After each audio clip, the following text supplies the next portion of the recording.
Tranquilo. Beleza, então o que foi que a gente conversou lá no grupo? A gente estava falando sobre o uso do véu em 1 Coríntios 11.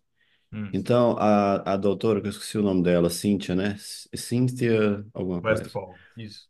Westphal. Ela cita vários estudos de história mesmo, né? Ela é historiadora, e ela fala que o uso do véu, ele era predominantemente de mulheres casadas ou Hum, filhas, digamos assim, não todo mundo é filho, mas que é, estava debaixo da tutela sim. de alguém.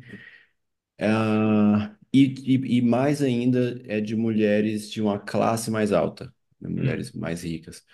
Que então o véu ele era protetivo, que a mulher que usava o véu significava que ela não estava disponível. Tanto que sim. lá no Império Romano era naquela, né, região era proibido escravas e prostitutas usar véu, não podia. Hum, E além disso, em espaços públicos, espaço público era óbvio, tinha que usar, assim, quem tinha que usar, né? sim. Mas em espaços que não era bem claro, por exemplo, dentro de casa, a mulher não precisaria usar, mas um espaço que não é tão claro, por exemplo, a igreja, que acontecia nas casas, mas não eram família assim, era dúbio. Hum. Quem definia eram os homens que falavam que precisa ou não precisa. O argumento dela é Ah, que os homens que estavam falando não precisa. E assim, dentro do contexto ali de Coríntios, né, Paulo chama a atenção do pessoal por imoralidade sexual, algumas coisas, e o cabelo era considerado sensual. Então a mulher mostrando o cabelo era como uma mulher de roupa curta. Então, o que ela fala, e aí vira a perspectiva do texto, é que Paulo estava falando, tem que deixar elas usarem, porque elas, como se, tipo assim, as mulheres querem, que a gente às vezes lê como se as mulheres quisessem tirar, e Paulo está falando, deixa usar. Por isso, quando ele fala, elas têm que ter juízo sobre a própria cabeça, hum, mais na frente, Paulo ainda reforça, mas o homem não é independente, a mulher não é independente. E aí, Paulo fala, tem. E aí, desse jeito, Paulo está protegendo as mulheres vulneráveis. Por exemplo, havia escravas convertidas, havia prostitutas convertidas, e essa era uma forma da mulher, naquele ambiente, pelo menos, poder falar: eu tenho uma dignidade agora, eu sou protegida. E assim, hum, toda essa visão bate muito com a postura geral de Paulo em relação a outros assuntos. Então, foi muito convincente, tanto do ponto de vista histórico quanto o argumento do texto.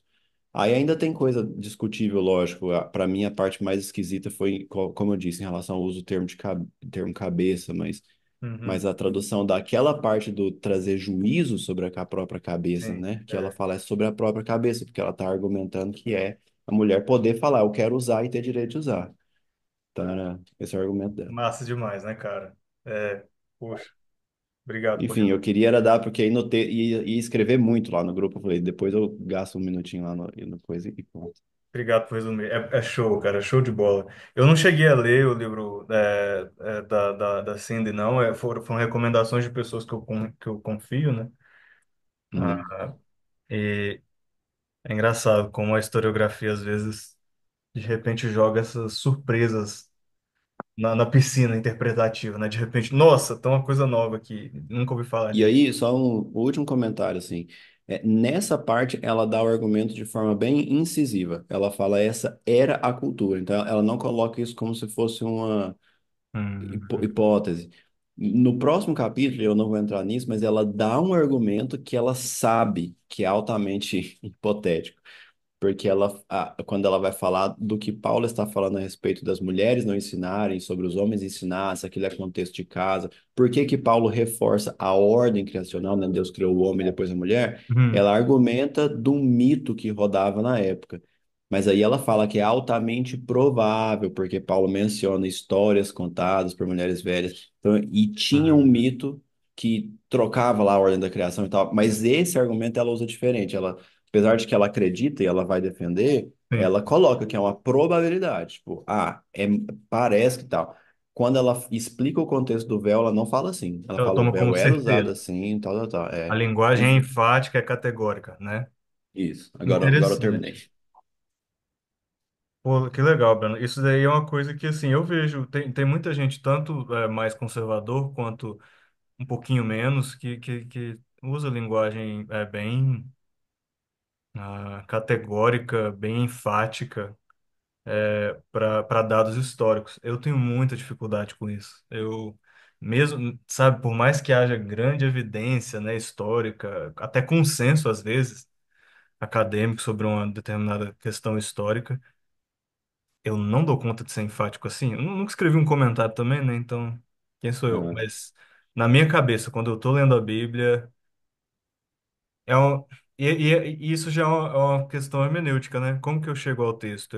Eu vou ficar mais com aquilo que está dentro do quadradinho das páginas, quanto do mundo anterior ao texto, do mundo por trás do texto, eu vou deixar vazar para dentro, né? Da minha, não sei, das minhas considerações de interpretação. E, cara, ninguém foge disso, né? Ninguém consegue fugir. Até quem quer ficar só com a linguagem de dentro do Novo Testamento, do Antigo Testamento, vai ter o problema da língua. Porque se a língua é um produto cultural também, então não dá para fugir da historiografia, da É, linguística. o argumento dela para fazer isso aí que você está falando é lá no início, que ela fala assim: Paulo, conhecendo a linguagem e a cultura greco-romana, ele usa a linguagem greco-romana. Só Uhum. que ela fala que o ponto de vista, a análise tradicional coloca como Paulo tendo uma cosmovisão greco-romana. Porque Hum, aí os papéis tradicionais são greco-romanos, digamos assim, né? É igual, é uhum. parecido.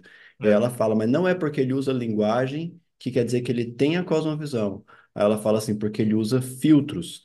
Então ele usa a linguagem para gerar uma identificação, mas ele subverte o significado de várias figuras para trazer uma onda de cosmovisão diferente. Tá? Essa Pô, interessante então, né? Ela trabalhando onde trabalha e tendo sido orientada. O orientador dela foi o meu orientador, né? Depois ela acabou trabalhando no mesmo, no mesmo college, no mesmo seminário.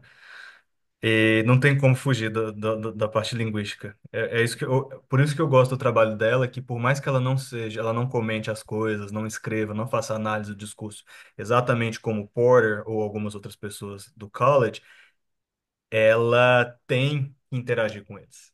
Então, Hum, ela vai sempre ter esse input, esse feedback deles aí. E legal. é legal que ela falar isso, isso tem tudo a ver com o grego, porque houve movimentos de interpretação no passado que fizeram duas coisas. Uns tomavam a língua do Novo Testamento, a língua grega, como se fosse uma linguagem deificada, uma linguagem. É como se o grego fosse o ápice da capacidade de expressão humana.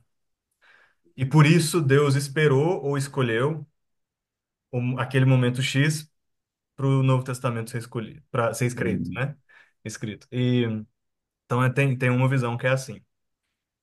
Agora, se eu consigo provar isso ou não, tem muita gente que veio depois e achou isso uma bobagem e hoje em dia não se pensa tanto assim. Mas houve um movimento assim. E outros diziam, não que a língua em si era assim tão evoluída, mas que o grego do Novo Testamento foi inspirado verbalmente, plenamente de maneira ditada. Então, uma forma de visão de inspiração da Bíblia é bem literal. Não sei, como se o Espírito tivesse falado em grego para os autores escreverem em grego. Isso é antes da gente entrar na questão da crítica textual, que aí é se isso foi preservado ou não e tudo mais. Isso também não é muito comum hoje. Entra de vez em quando nas discussões sobre inerrância e infalibilidade da Bíblia. Mas eu não vejo muita gente que defende isso hoje. Tem alguns grupos menores, mais conservadores e tal, que vão falar disso. Tem outros que vão ir por outro caminho. Eles vão falar, olha, certas traduções da Bíblia são inspiradas. A Vulgata, então, tem muita gente do catolicismo romano que acredita que a tradução em latim foi inspirada. Outros, depois de Lutero, vão dizer que a tradução... Aliás, que o grego que Lutero escolheu, que era a segunda edição do grego de Erasmo, era o texto recebido por Deus. Ele é o texto mais confiável, mais de maior autoridade de todos. Então, qualquer tradução tem que usar essa versão das cópias gregas, a versão chamado o texto majoritário, né? Enfim, então aí entra o povo do textos receptos, do texto majoritário, do texto bizantino, que tem, hoje em dia no Brasil tem um pessoal que acredita que o texto original da KGV, né, da King James, é o texto grego que a gente devia seguir e os outros são corrompidos, não são de tanta qualidade. Cara, então tem tanta coisa, tem tanta suposição, tanta teoria, tanta hipótese. Essa discussão acontece também um pouco com o hebraico, ou ele tipo assim, de certa forma, tem um peso diferente? No sentido Cara, de tipo assim, por ser o hebraico, o que os hebreus já falavam, era um negócio mais sim, que Deus escolheu esse povo e tal. tem também, sim, tem pessoas, e eu lembro muito por alto, não sei da referência não, mas pessoas que acreditavam que Deus originalmente falava em hebraico, que o hebraico é a língua de Yahvé mesmo. E aí, na parte do Antigo Testamento, eles têm uma vantagem e uma desvantagem. A vantagem é que no Antigo Testamento tem menos problema de crítica textual, tem menos variantes, né? Tem menos contrastes entre cópias. O texto masorético, ele é basicamente o mesmo das outras variações, então não se discute muito isso. A desvantagem é que eles têm que lidar com os apócrifos, os pseudoepígrafos e os deuterocanônicos, segundo a visão dos católicos, né?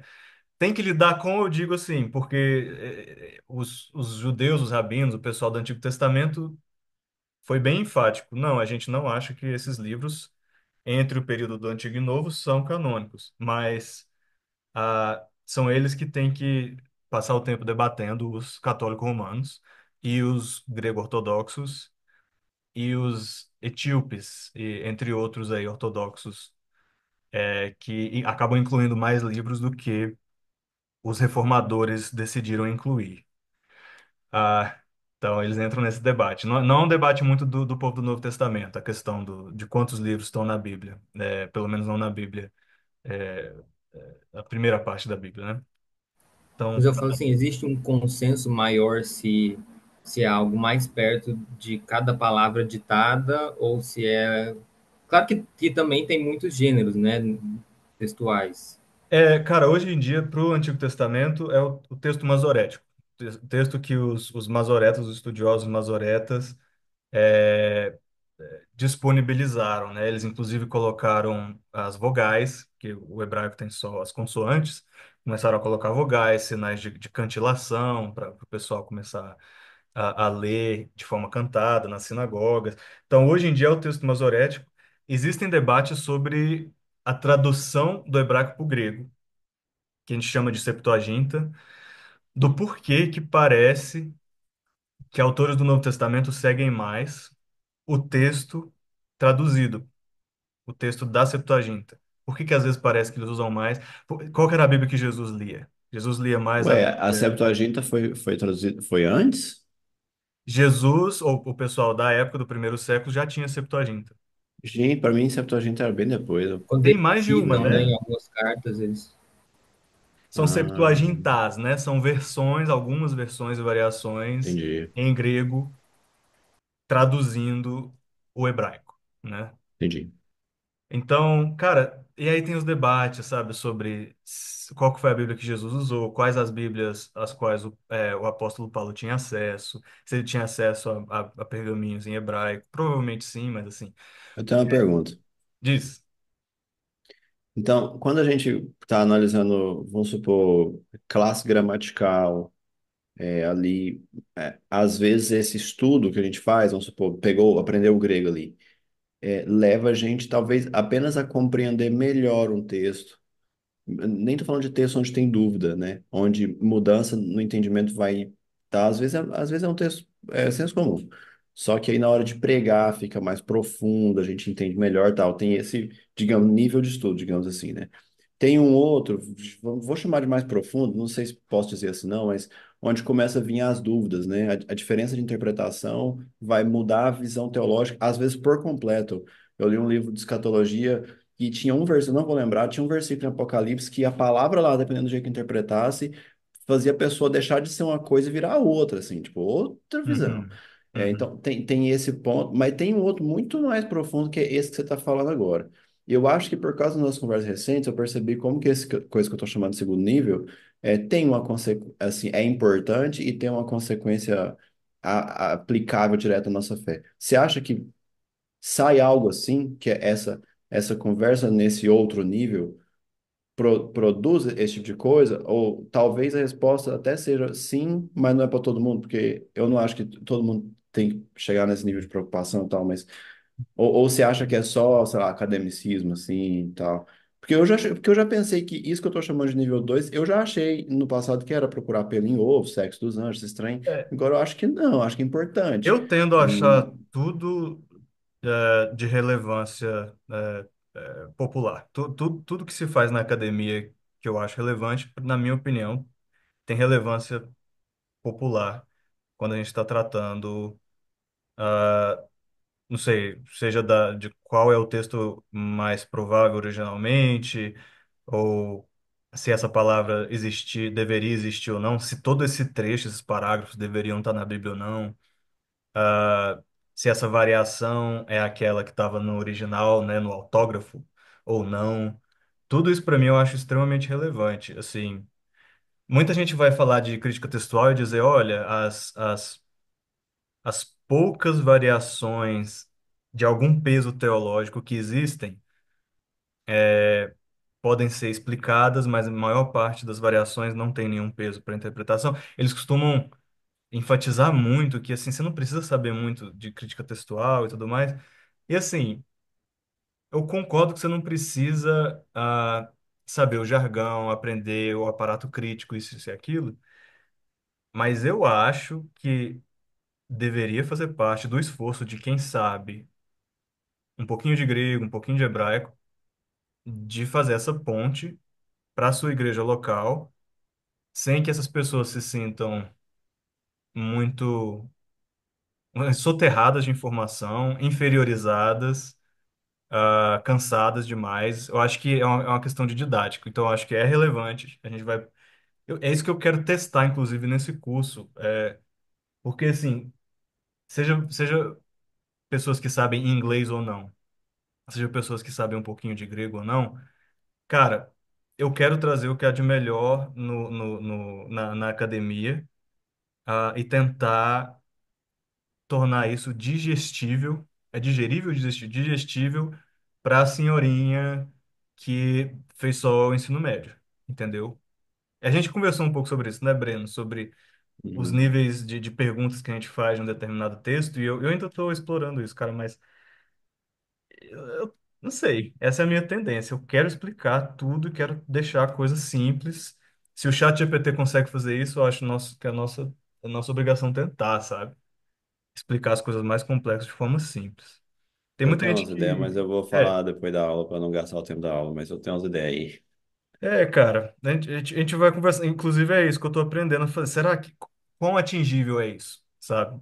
Inclusive, eu queria perguntar até com relação ao nível de inglês. De novo, desculpa se eu uso muito inglês, é porque o meu português anda fraco mesmo. E não é falsa modéstia, não. Isso é de fato uma fraqueza minha. Eu preciso trabalhar nisso. E é uma desvantagem para vocês.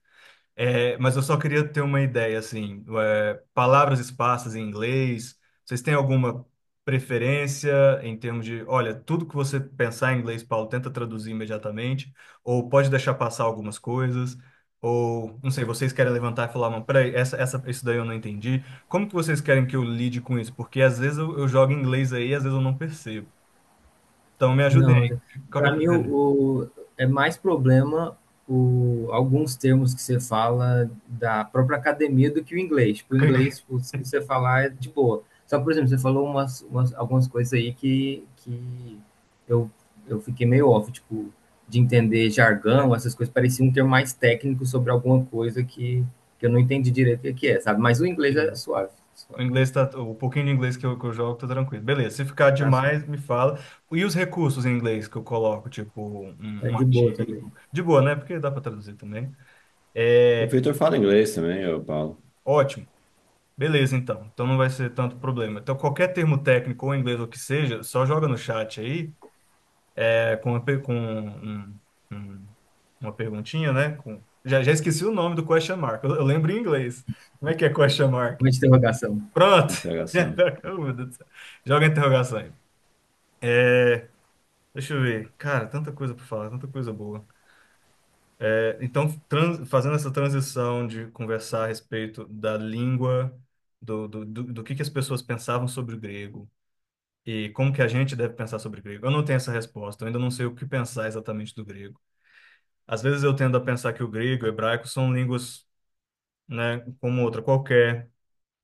Ah, tem gente que acha que não saber grego pode ser até mais, você não ser nativo do grego pode ser até mais útil, porque aí você é obrigado a pensar conscientemente sobre as categorias gramaticais. Tem gente que acha o oposto, inclusive tem comentaristas nativos do grego que ah, dizem que é uma vantagem você já ser nativo e ser consciente. Eu estou mais nesse campo. Eu acho que todas as coisas sendo iguais, eu acho que é uma vantagem você ser nativo do grego moderno. Enfim. Tem questões teológicas sobre a língua do grego. Eu não sei, por exemplo, se Deus trata a língua como um produto cultural especial, no sentido de que em Atos 2, quando houve tradução, né, para pessoas de diversos lugares, para sua própria língua, será que eles tiveram que fazer um download de todo um pacote da cultura, gastronomia, indumentária e tudo mais, para eles entenderem? Ou será que foi um download só da língua? E se é possível fazer um download só da língua, será que a língua tem uma qualidade especial dentro da cultura? Será que, não sei, a inspiração bíblica usa a língua de maneira diferente do que ela usa fazer potes, fazer comida, fazer roupas? Eu não sei, porque tem gente que acha que é tudo uma coisa só. Língua está aqui junto com comida, está aqui junto com tecnologia. Não sei dizer. E o que que isso significa para interpretação bíblica. Ah, também não sei o que fazer com pessoas que não vão ter acesso e nunca tiveram acesso a treinamento, a aulas e tudo mais, e querem tomar decisões no texto em português deles ou delas sobre o grego. Quando elas ouviram o pastor delas falarem, olha, tem essa variação. Só que elas não vão conseguir acompanhar os debates, né? E aí não sei se na oração delas, se no conversar delas com o Espírito Santo, esse é o tipo de coisa que o Espírito está disposto a esclarecer. Exemplo prático. O fim de Marcos, o final de Marcos, a gente deve considerar ele como parte da Bíblia como um todo ou não? A gente deve considerar ele como um adendo, tipo os apócrifos, útil, mas não inspirado ou não? A passagem da mulher adúltera. Então, imediatamente a gente já entra em questões sobre crítica textual e tal que são relevantes, cara. Poxa, quem é que não acha importante teologicamente você incluir a perícope da mulher adúltera ou não, sabe? E aí o que os pastores fazem é eu vou pregar a perícope adúltera, mas eu vou dar esse asterisco, dizer eu não acho que faz parte do cânon, mas eu acho que aconteceu historicamente. Então eles dão um jeito de pregar isso, só que sem achar que foi inspirado. Muita coisa no ar aí, né? Muita pergunta sem resposta. Mas para fechar o que você falou da Cindy Westphal, eu não sei o que fazer com historiografia. Eu ainda estou tentando entender. Minha resposta é mais carismática, e eu não fui criado carismático, mas quando a historiografia me falha, me falta, eu acho que só o Espírito Santo para me responder se ele quiser. E se não quiser, aí eu fico na dúvida. Aí eu tenho que dizer eu não sei. Bom, então vamos ficar nos eu não seis. A gente tem que ficar confortável com eu não sei, né? Ou o Breno ou o Vitor, algum de vocês chegou a dar uma olhadinha nas classes gramaticais? Teve alguma pergunta? No português mesmo, sabe? Aquelas 10 classes gramaticais? Alguma dúvida? E Eu, a de- gente eu dei uma olhada vai. nas que eu falei que eu estava mais em dúvida, Beleza. mas eu fiz isso hoje, porque eu esqueci que tinha tarefa. Aí hoje eu era 1,5 mais ou menos, não, duas, sei lá, eu lembrei, falei, nossa, tinha esse trem. Aí eu dei uma pesquisada lá, acho que ficou claro. Mas pessoal. Bom demais. Beleza. né? Eu olhei também, aí eu tive dúvida em outras coisas, outras do que eu achei que eu tinha dúvida.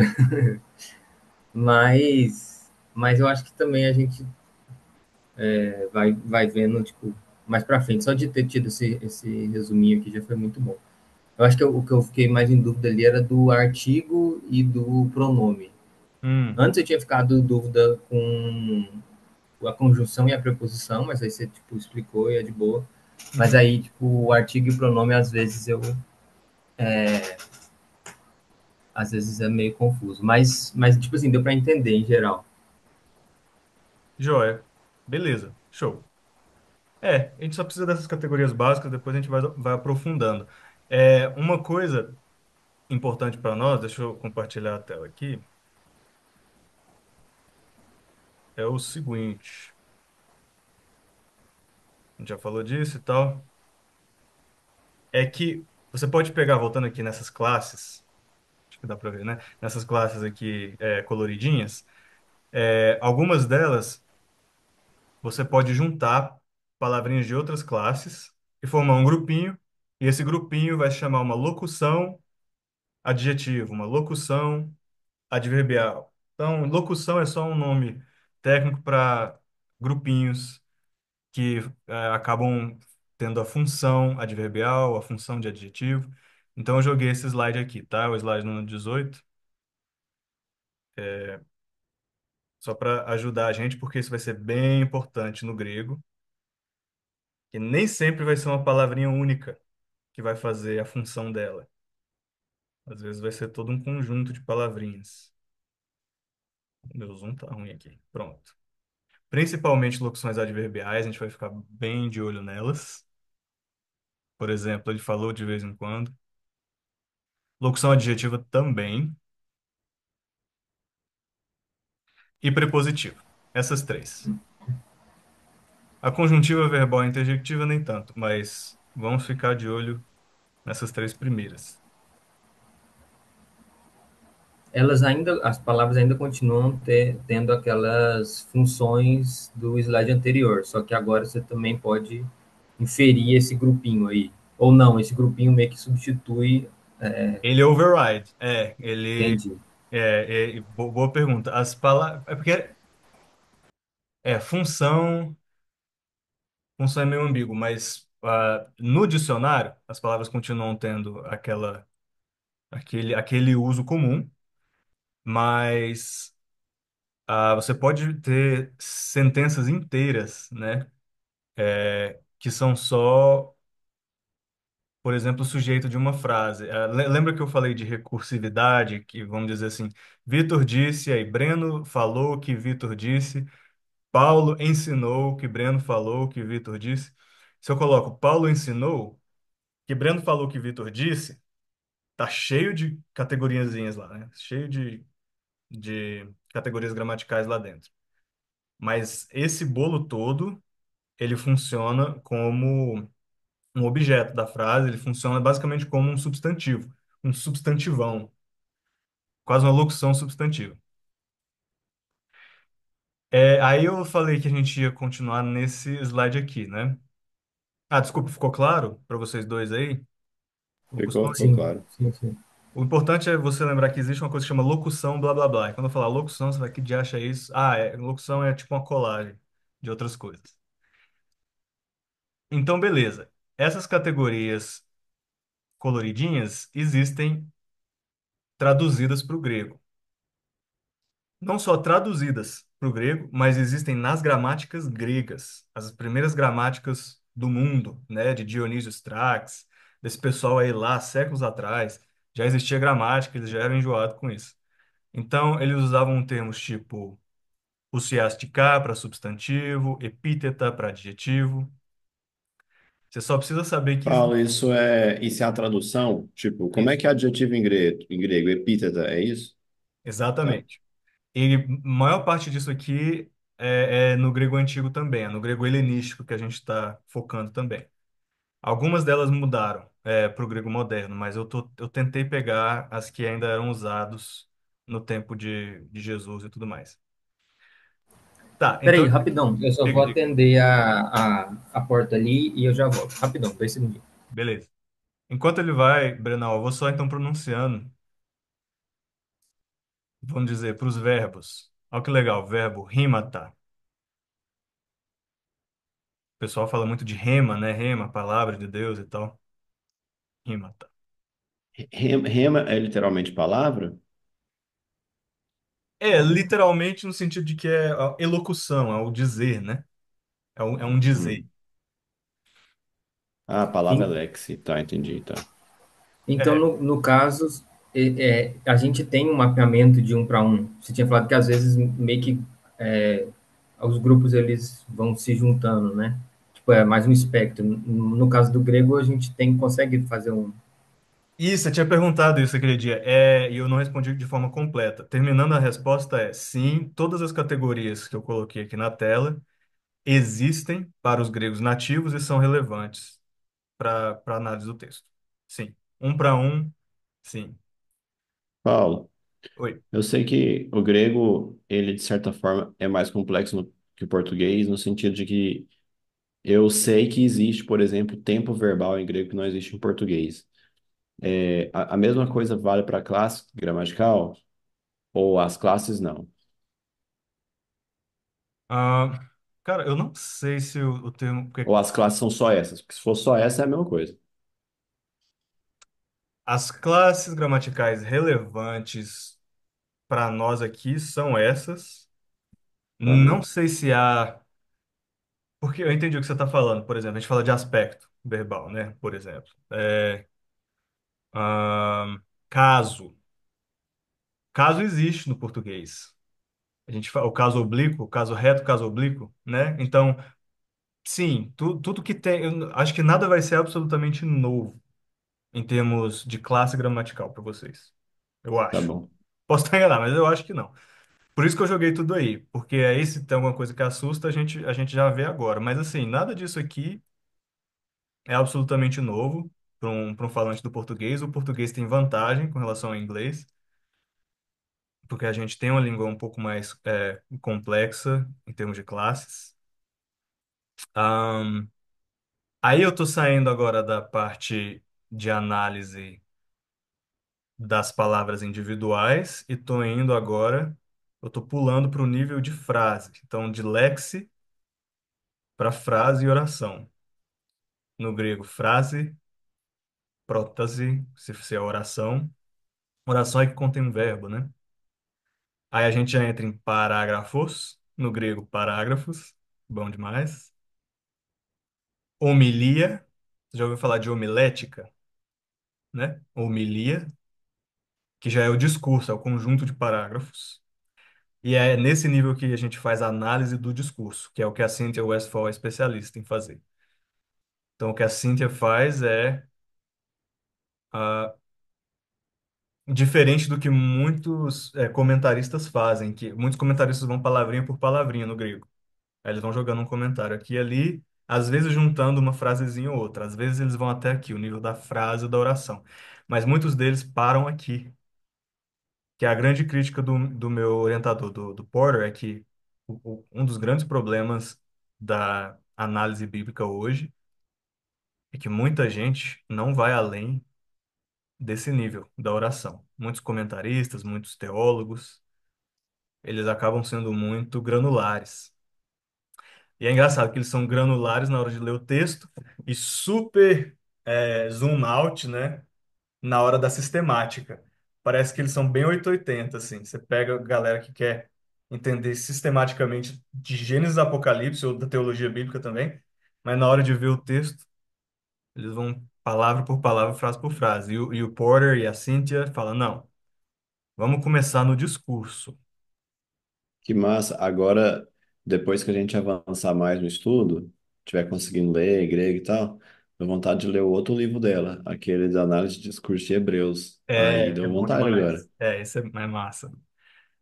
E a análise do discurso ainda é uma categoria bem ampla, assim, muita coisa pode ser análise do discurso, mas o grande ponto é analisar os movimentos discursivos, que é parecido também com a análise literária. Então, por isso que tem gente que fala, eu fiz uma interpretação literária desse texto. E às vezes o que eles querem dizer é, eu li esse livro como eu leria Shakespeare, como eu leria alguma outra obra. Tomando a obra como um todo, tentando identificar qual é o gênero literário. Ah, porque muita gente no passado, inclusive muitos ateus e céticos, quiseram, vamos dizer, rasgar, né, as partes de um livro, tipo Hebreus, e tentar analisar partes selecionadas, em vez de analisar o livro como um todo, porque eles disseram que teve muita gente redigindo, enfiando parágrafos ali, tirando, coisas que não deviam estar lá entraram.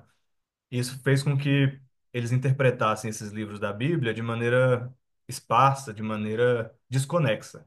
Então teve todo um outro movimento que falou, não, se é verdade, se é inspirado por Deus ou não, eu não sei, mas vamos tomar isso como um todo, esse livro como uma unidade. E aí E voltou aí, a funcionar, né? tipo assim, isso seria relevante porque, do mesmo modo como quando você analisa a frase, ao invés de cada palavra separada, os sentidos das palavras podem mudar ali. Também, quando você analisa o discurso completo, o sentido de cada parágrafo também pode tomar um rumo diferente do que você achou, analisando só em termos de oração e frase. Exatamente. Pode e deve, que é o que os analistas do discurso dizem. Eles falam, a gente tem que considerar o discurso como um todo, o livro como um todo. Aí o debate é, onde é que para, né, esse espaço amostral aí? É no livrinho, na cartinha que Paulo escreveu, ou é no conjunto das cartas de Paulo? E aí você tem um uso paulino desses termos.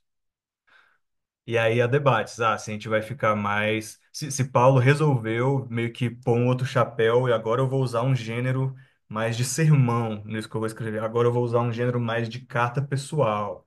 Vou usar um gênero de carta forênsica, carta judicial. E aí o pessoal vai. Ok, eu não sei se existe um uso só para Paulo desse termo. E aí outros vão mais longe.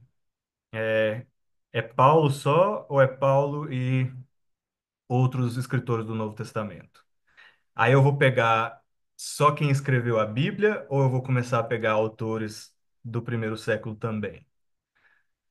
Autores do primeiro século só ou autores do primeiro século, do século I antes de Cristo, 2 antes de Cristo? Quão longe a gente vai? E aí, e aí que as coisas ficam mais blurry, né? Oh, meu Deus do céu, como é que é boundary, né? Os limites vão ficando mais. Mas o argumento de pegar os autores fora seria para analisar as coisas, a Bíblia em si, ou ver o que eles escreveram no sentido Para analisar a fora da Bíblia? Bíblia. Ah, tá, entendi. Então, você já vai ter diferentes visões, inclusive publicações de Novo Testamento diferentes. O Tyndale House é um Novo Testamento grego que segue uma metodologia um pouco diferente do Novo Testamento deles. Diferente do Nestlé Aland, por exemplo. Você já ouviu falar do Nestlé Aland, que é um Novo Testamento azulzinho que o pessoal carrega em grego? Você deve ter visto seminarista carregando. Pois é, os seminaristas gostam de usar o tal do Nestlé Aland, que é uma versão que tenta reconstruir o autógrafo, o texto original. E aí você tem o pessoal do Tyndale House, que é o Novo Testamento pretinho, também pequeno, assim, grego, pretinho, com um método um pouco diferente. O que eu quero dizer? Pessoas que estão escrevendo, imprimindo um Novo Testamento grego hoje, têm que decidir se ah, o conteúdo desse Novo Testamento vai ser mais coerente com cristãos e não cristãos daquela época que escreveram em grego, com obras da Bíblia e fora da Bíblia. Ou seja, se eles vão usar uma linguagem mais genérica, histórica daquele tempo, ou se eles vão presumir que as pessoas que escreveram o Novo Testamento estavam modificando um pouco a linguagem, já usando um teologiquez, já usando mais um igrejês, já apropriando e mudando palavras ou não. Entendeu? Então, isso gera até impressões, literalmente, Novos Testamentos impressos diferentes, porque isso vai influenciar na decisão entre variantes textuais. Ah, e aí entra naquilo que eu falei antes, porque houve um tempo, houve um momento histórico em que pessoas achavam que o grego do Novo Testamento era um grego especial. E pode ser, bom, vocês estão certos ou não, não sei, mas enfim, hoje em dia não se acha tanto isso. E aí pega-se um espaço amostral maior, até de autores que não são do Novo Testamento, entendeu? E tem gente que não gosta disso. É um debate da crítica textual. Ah, deixa eu ver, acho que ficou alguma pergunta? Isso gera mais dúvidas, né? A gente pode ir nesse buraquinho, nesse trilho de coelho ou continuar. Tanto faz para mim. Deu para entender, deu para entender. É, bora seguir. Beleza. Então, sintaxe, aí aqui a gente entra mais. Eu quis separar essa parte de cima, que é gramática lexical, gramática e léxicos, e vamos dizer, coisas que você acha no seu dicionário, dessa parte mais de baixo, que são coisas que você não acha no seu dicionário, que elas são mais sintáticas. Elas têm a ver com a ordem das palavras e organização das frases. Tá? Então, sintaxe é isso, no grego sintaxe, e a gente vai trabalhar com sujeito, predicado e objeto. Esse aqui é o mínimo que a gente precisa saber de gramática para começar a falar, analisar o grego. A não ser que a gente tome o curso de grego da Ângela ou do pessoal do BLC, que eles não te ensinam gramática, eles te ensinam como se você fosse uma criança, aprendendo grego, como qualquer pessoa aprende qualquer língua. Que também é válido, eu gosto desse método. Mas a gente não tem esse tempo e, sinceramente, eu não sei falar em grego ainda, então ia ser difícil eu ajudar vocês assim. Então é isso. Se a gente está confortável com essas categorias, sujeito, predicado, dá para a gente seguir. O que é o objeto mesmo? Bom, o objeto é algo afetado pelo sujeito, tá? Então ele pode ser direto, pode ser indireto. A gente no português fala caso oblíquo ou caso reto. Caso reto é que ele é diretamente afetado. Caso oblíquo, ele é obliquamente afetado, ele é mais indiretamente afetado. Lá naquela frase que você usou de exemplo da velha árvore, Isso aqui. É, a árvore caiu. No caso aqui é uma frase sem complemento, né? Ele é intransitivo, então não ajuda muito a gente. Poxa, o exemplo que a gente quis. Vamos ver o de baixo. hum, Porque a árvore aqui ela é tanto o sujeito quanto o afetado. Então, mas esse exemplo de baixo, aquela velha árvore de mais de 100 anos. Aquela árvore caiu. se Esse tivesse também, alguém né? cortando a árvore, aí o objeto seria a árvore, o sujeito seria a pessoa que está fazendo a ação de cortar a árvore. É isso. Ou Exato, não? a gente tem um azar, Fosse não, assim, não Breno comprou pão. Breno comprou pão. Aí, é, tipo, Breno é o sujeito, comprou pão predicado. Aí, o que seria? O objeto seria pão? então, vamos usar João 3,16. Deus amou o mundo. Vamos logo no grego. A gente não está lendo ainda em grego, então vamos usar o latim aqui, o alfabeto latino aqui em cima. Theos, ton cosmo, né? E o verbo está logo aqui atrás, egapise. Então, amou o Deus, o mundo. Sujeito, o Deus. Verbo, amou, egapisen. Objeto, aquilo que foi afetado pelo sujeito, foi amado por Deus. Hum, O mundo, Tom Cosmo. beleza. Boa.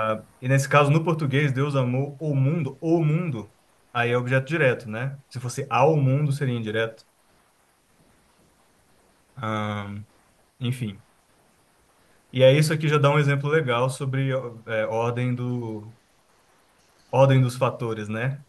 Porque no português a gente fala Deus amou o mundo, mas aqui é amou Deus o mundo. E já existem debates aí sobre se isso é o mais comum no grego ou não. Eu já tinha falado sobre isso, eu acho, né? O que que vem primeiro na frase? Minha resposta para vocês, não se preocupem muito com ordem de palavras no grego. O grego, ele...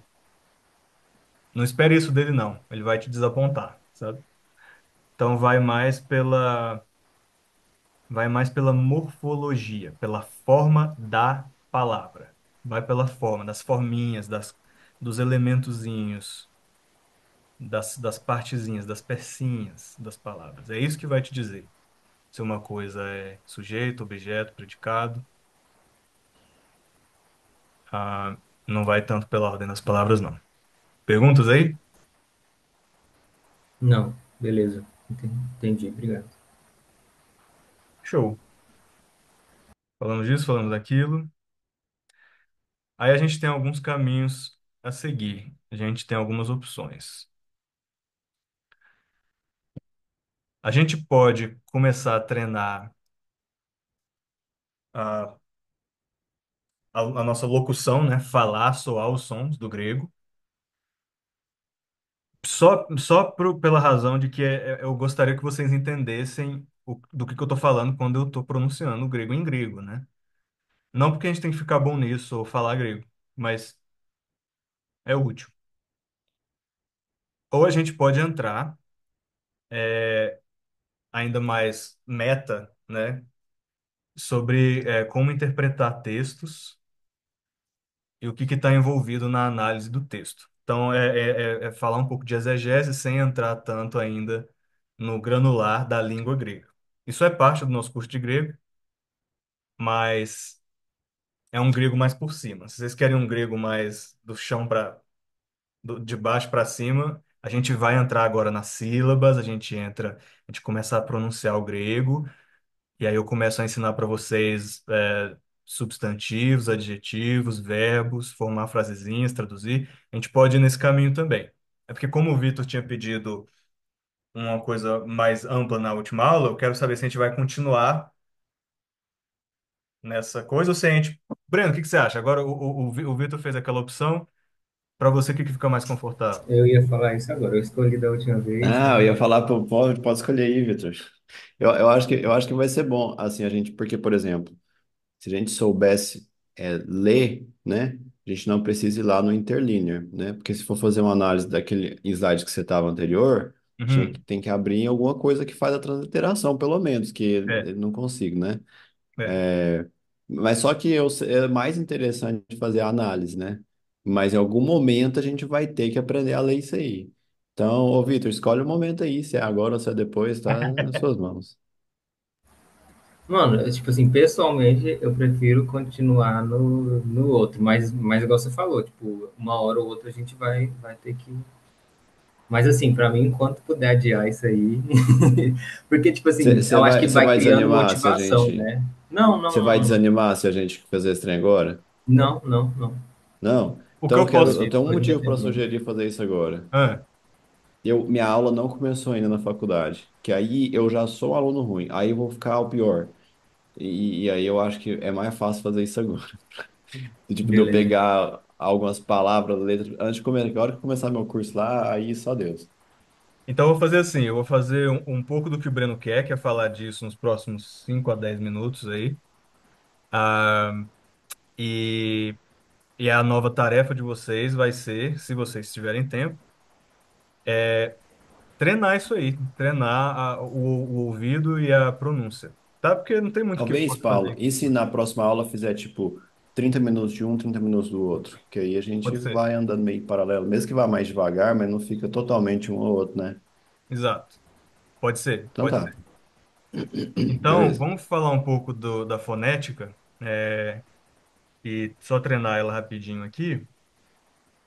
E aí a tarefa de vocês vai ser drill, drill, drill, fazer isso de novo, de novo, de novo, até você ficar um pouco mais confortável, com certa velocidade. Eu vou tentar falar devagar quando eu falar em grego, mas vai treinando aqui a velocidade de um nativo, até você chegar nessa velocidade, aí pronto. Aí você consegue identificar com seu ouvido que é grego e quais palavras são essas.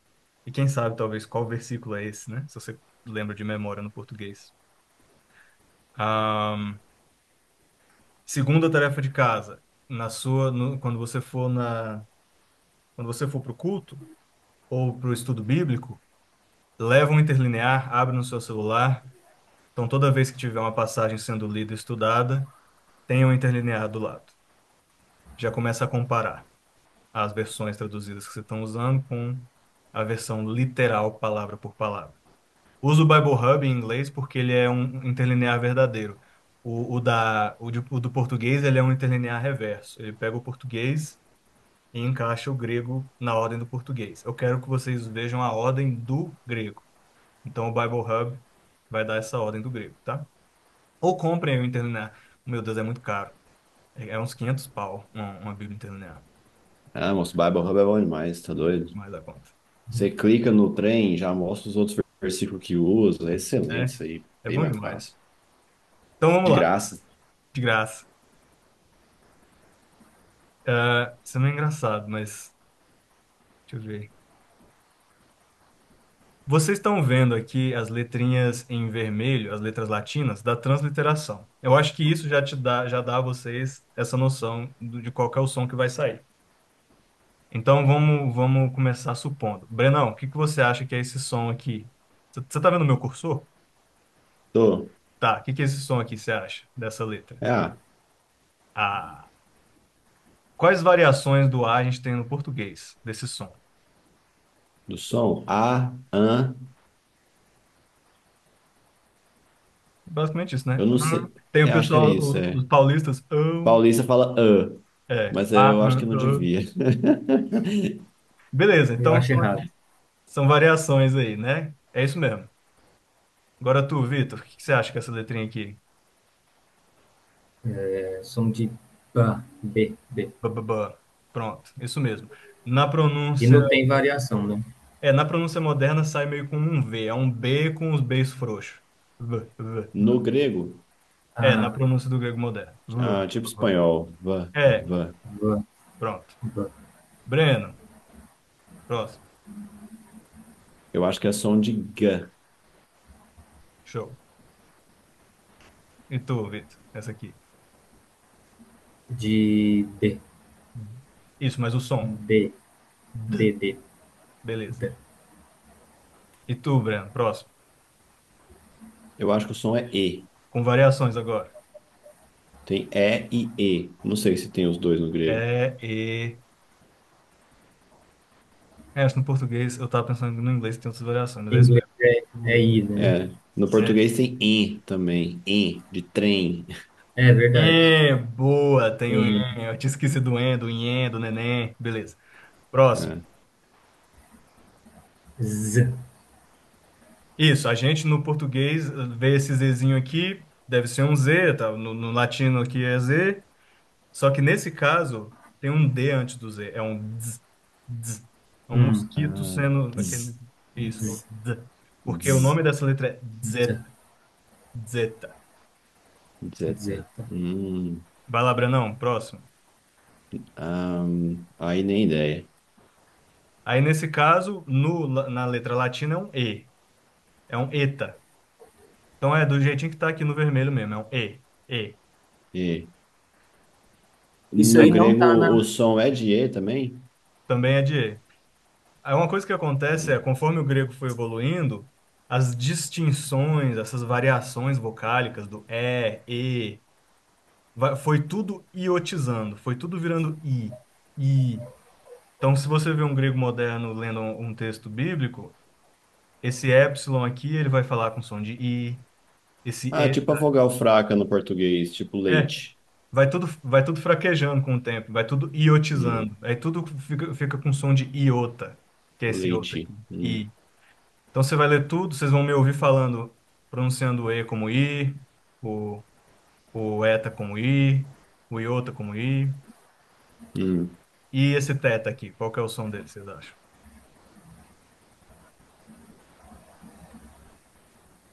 É aquele do Eu acho inglês. que é, é o do Só. inglês? É aquele som enjoado do inglês. Hum, é. Hum. E, Vitor, esse capa aqui. É o som do C, né? Que.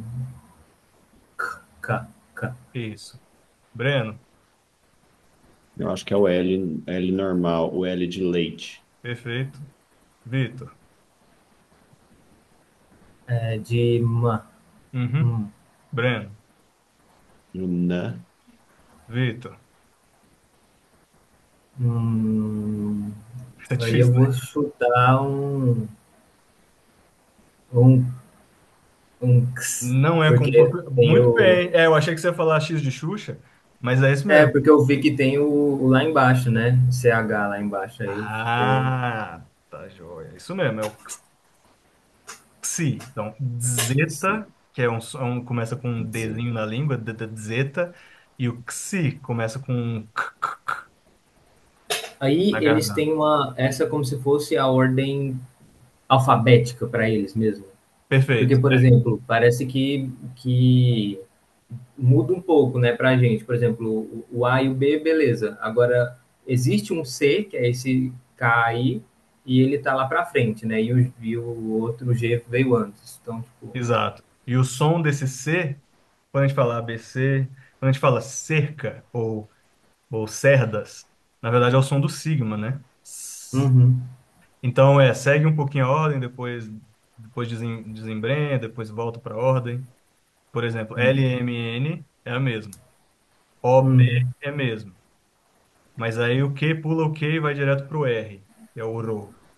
STU, mais ou menos U.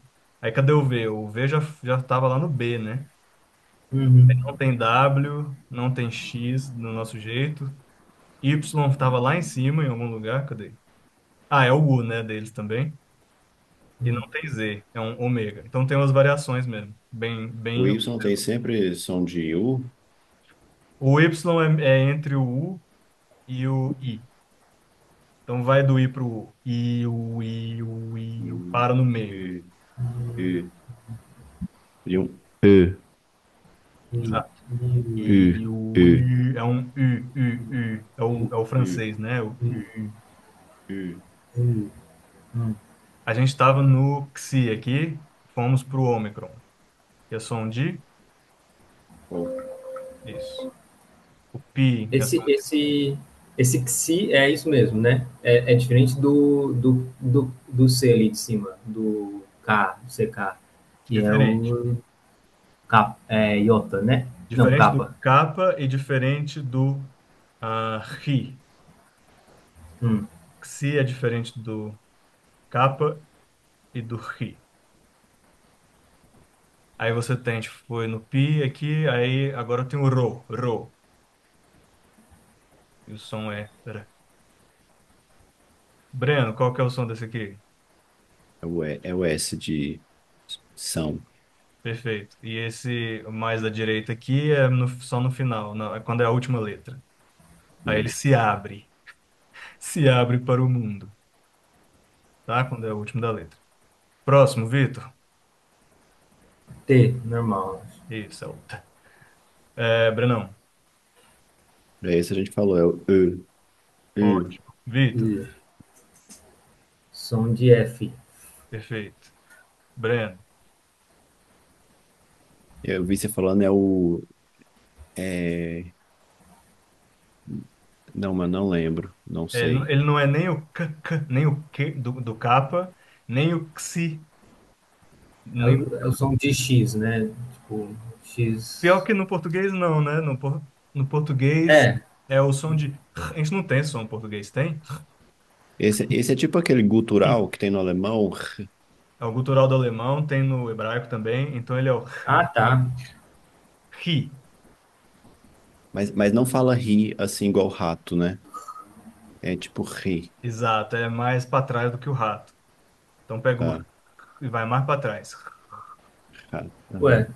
e o de show, por exemplo? Seria. Show é o sigma com. Não, a gente não, ele não tem. O grego não tem a combinação do sigma com do S com H. Não, Não tem esse fonema, então, de não, chá. não. Então é. E esse aqui é da psicologia. Então, A Xuxa deve ser muito impopular lá na Grécia, deve, então. né? Cuca. Cuca. Vamos ouvir o rol da Cuca. E a última letra aqui. Não, mas esse penúltimo qual é? É da psicologia. Psi, né? A Psi. psi. Sim. Muito engraçado que eles têm um fonema psi. É, pois é, não faz a menor sentido, né? Tipo, juntou dois e Da colocou bola numa só e furada, não né? tem o show. E agora. Ah, tá. É verdade, não é dois, então. Ps, né? Ps, É e É. não é, né?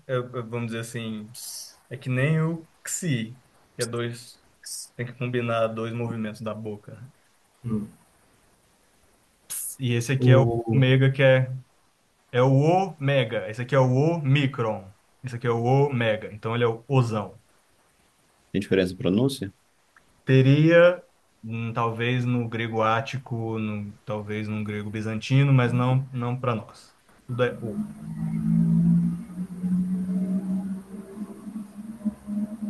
Vocês podem ir um pouquinho mais só para a gente achar as letras aqui? Ou claro, claro, claro. beleza. Então, se você quiser circular depois, fazer esse exercício, o Vitor já me viu fazendo esse exercício no vídeo.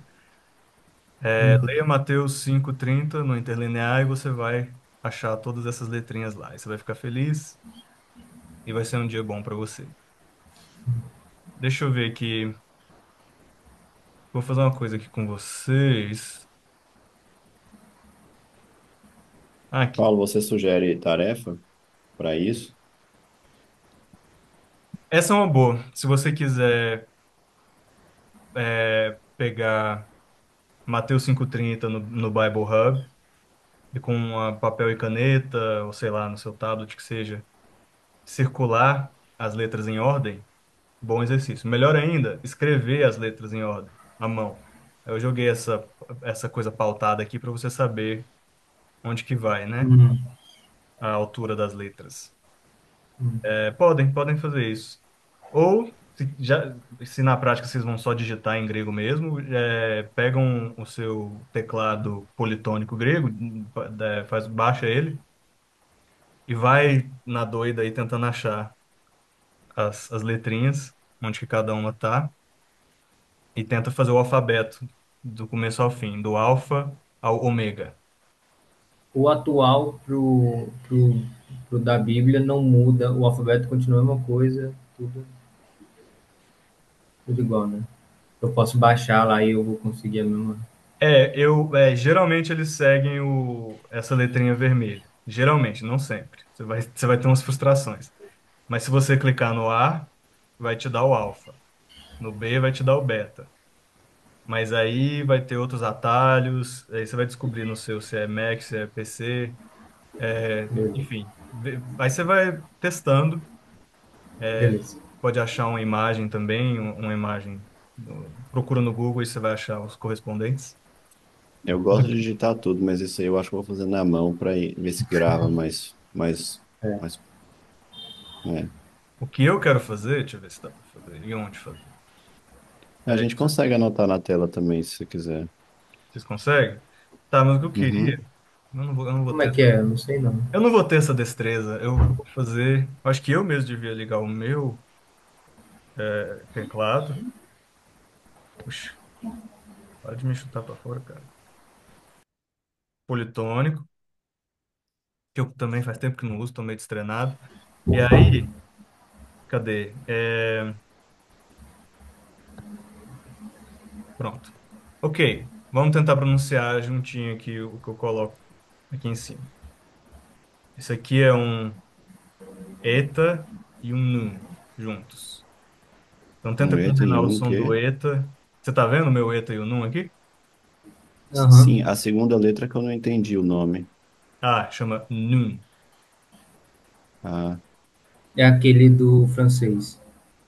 É isso ou O não? francês é o Y. Deixa eu Ah, passar tá. um vídeo Esse é aqui para o. vocês. Chama Cowbell Alphabet Song Greek, que é para pregar na sua cabeça.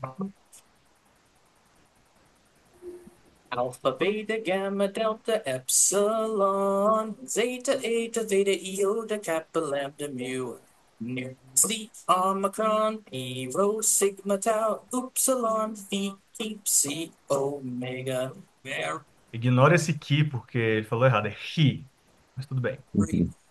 Tá, então tem esse vídeo, eu vou jogar aqui. Tá no slide também, mas eu vou jogar aqui no grupo. Então, aqui, ó, alfa, beta, gama, delta, epsilon, zeta, eta, teta, iota, kappa, lambda, mu, nu, xi, ômicron, pi. Rho, sigma, tau, y, phi, xi, psi, ômega. Alguns dizem ki, né? Tem gente que chama isso aqui de ki. Tem problema não, tem mais de um jeito de falar. O Sigma você pronuncia com o som de T mesmo antes, tipo Sigma, ou não? Ah, se eu fiz isso, foi eu, desculpa. Ele é corrido. Não tem som de. Mas o som mesmo da palavra não, né? Do fonema não, né? Ah, É de então, T o nome normal. da letra também não tem um T antes nem nada, é Sigma, e quando você lê o Sigma, Ah, tá bom. ele é um Eu S confundi. corridinho. É o tal que é o som de T, né? Entendi, Isso. confundi. E, Beleza. cadê o Dzeta? O Dzeta também pode te confundir, porque aí tem um sonzinho antes do S, né? Dzeta. Hum. Tá, então vamos aqui com essas duas letrinhas. Ó, a primeira é o Eta, tá vendo que parece um N esquisito, que é um som de E. E a segunda é essa letrinha nu. Seria N, N, igual falei no português. N, Exato. N. N. N. N.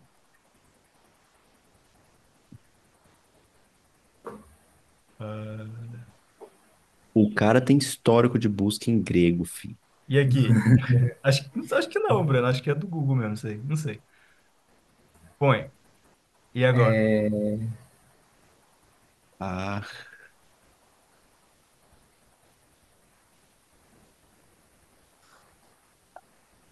arre, arre, Perfeito. Arre. ah, arre. Eu devia Mas ter ido então, uma sílaba por vez. Eu fui muito forte agora. Desculpa. mas arre, então juntou essas, O o, CH, é, ele sumiu. O goiano vai falar arre, né? não, mas Arre. aí seria Arre. arre, Ele é um R mais arre. brasiliense. Ele é um R mais brasiliense. Arre. Esse RH é o R que a gente conhece de rato? Cara, ele não. Pior que ele não é, né? Ele não é o R brasileiro. Não, ele não é o R. Ele é o R do espanhol. Então seria Arque. Ele arre. dá uma Ah, vibradinha, tá. ele é fricativo. Ele é meio Tá, frufru. arre, Arque. arre. Tá Enarque. bom. Aí vem na palavra de Enarre. novo. Enarre, en. E Isso é en ou en? no moderno é tudo com som de N. Enarque, N. En. É entre Enarre, um E e um en. I. Enarque, N. N-A-G-N. Enarque, N. Enarque, N. N-A-G-N. O. Enarque, N. Enarre, Esse tanto faz, né? Os dois ossos. Isso. E esse aqui? Junta o lambda. N-A-G-N-O-Lo. eu Perfeito. não. Eu só É sei porque lo? eu tô com outro tela aqui com os negócios aqui Ah, pra não colar. sei. Opa, é no fim da palavra. Meu Deus, onde que tá o sigma do fim? Esqueci. Achei. Ah, esqueci de novo. É o W? Ah, é. Pronto. O Vitor falou, Enahen, pô, loi, En, ar, re, loio. en, lo, ah, lo, boa, boa. Você Esse é o falou U logos, que ou o você achou que G? era um logos. Y. Você achou que Esse era é um... o É. logos. Parece muito com um Y, Ah, é o G. mas é um gama. É o É. gama. É um É gama. o logos. Ah, acho que eu conheço o Logos. versículo. Ah, é? O que você acha que é? Enarre en logos. Isso é no É princípio o era o de verbo? João. Exato. É. João 1:1. Enarquia no logos. Vocês acabaram de pronunciar. No princípio era o verbo. Tá bom? Que Enarquia legal. logos. Aí você continua. Então, esse é um exercíciozinho, se vocês quiserem. Eu vou jogando exercício, né? Uma hora vocês fazem um ou outro. Mas eu não vou cobrar. É só que vai ser mais fácil de entender o que eu tô falando. É, aí, qual que é a manha? Pra vocês treinarem. É, pega esse versículo, joga no YouTube. No YouTube, não no grego, né? O seu alfabeto latino para jogar as coisas no YouTube. Apesar de que o Fica até YouTube bonitinho no até... YouTube. Aí eu ponho na BNT2 para pegar os acentos. Beleza. youtube.com. Aí você joga aquela palavrinha mágica do interlinear, beleza? É, vai ter que ser em inglês, né? Porque tudo, por enquanto, tudo que é de bom ainda tá, infelizmente, no inglês. John 3 interlinear. Não é John 3, é John 1, né? Hum. Hum. E pum, e pam. Acho o canal do ML Cohen Πρώτη καθολική επιστολή e Ιωάννου. você vai ter Α Ιωάννου, κεφάλαιο. uma pronúncia linda, muito bem gravada, rápida pra caramba. Você vai ter que jogar no playback aqui, ponto 25, ponto 5. Ah, mas ele tá em 1 João. Ah, eu cliquei Eu errado, né? sei. Cliquei errado. Acha João 1 do ML Cohen. Eu cliquei errado. João 1.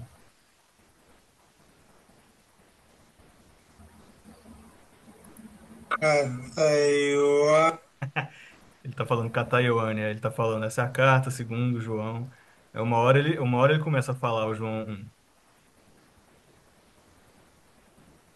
Vai, fala, cara. Εναρχήν ο λόγος. Pronto. Enarquinólogos. Esse é o ponto 25, é meio bêbado, assim. Vai, se quiser ir no ponto 5 é menos feio. Mas vai também. Εναρχήν ο λόγος. Beleza? Essa é a... Legal, hein? Achei massa. Então, achem aí o seu versículo favorito, ou o versículo que vocês conhecem melhor, e vai ouvindo. Aí, se tiver mais lá no fim do vídeo, grava no seu gravador do celular e vai repetindo, põe para repetir, até vocês pegarem o jeito. Enarquienologos. Ô, Vitor, é legal também, cara. É legal, é legal. Eu tenho mais Escreve. dificuldade com essa parte. Ó, a Tipo pronúncia assim, é bonita, cara. Pensa, de. você chega lá pra Ana Luísa lendo um João 1 em grego. Imagina, filho. Acho que ela termina comigo. Vocês são comédia demais. Então é isso, beleza? Por hoje tem esse exercício. Eu acho que a gente pode tentar ler junto na aula que vem o João 1:1, tá? Se vocês Legal. quiserem praticar junto. E aí a gente vai fazer metade da aula mais grego seco. Na outra a gente vai mais para a área de interpretação de texto e tudo mais. Legal Beleza. demais. Muito Fechou? bom. Dúvidas, perguntas antes da gente partir? Não, Não, sem dúvidas. tá ótimo. Então, beleza. Grande abraço para todo mundo. Deixa eu parar aqui o recording.